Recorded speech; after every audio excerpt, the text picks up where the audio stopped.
যদি সত্যিকারে তুমি ওকে ভালোবাসো সে তোমার অবশ্যই হবে, যদি সে তোমার ভাগ্যে থাকে অবশ্যই সে তোমার হবে। ধ্যাৎ তেরি সত্যিকারে ভালোবাসা আর ভাগ্য রাখতে না পারলে এই দুনিয়ায় কেউ থাকবে না ভাই। মানুষ একটা প্রোডাক্টের মতো, যতক্ষণ দরকার আছে ইউজ করবে, দরকার শেষ ফেলাই দেবে। আর হ্যাঁ, ভাগ্য কি জিনিস শুনি, ভাগ্যটা কি জিনিস আমাকে বলো। ভাগ্য কি তোমাকে গাড়ি বাড়ি করে দেবে, টাকা করে দেবে, অ্যান্ড্রয়েড মোবাইল কিনে দেবে, আইফোন কিনে দেবে, হ্যাঁ ভালো রেজাল্ট করে দেবে?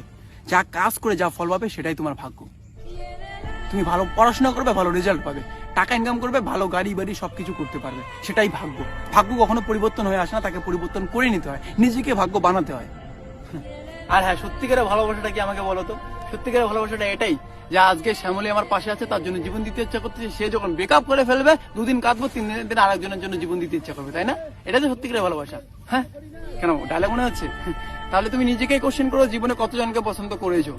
চ্যালেঞ্জ দিয়ে বলবো, তুমি একজনকে শুধু প্রেম করোনি, তাহলে জীবন দিতে কেন ইচ্ছা করে? সেটা একটা মায়ার মোহ ভাই। যেই মানুষটা যখন তোমার সঙ্গে বেশিক্ষণ থাকবে, তখন তার জন্য জীবন দিতে ইচ্ছা করে। তাই আমার মনে হয় ভাই, জীবনে ওইসব মায়া মোহ ভালোবাসা সত্যিকারের ভাগ্য ঠাকুর এগুলোর উপর বিশ্বাস না করে দেখে তাহলে নিজেকেই ভাগ্য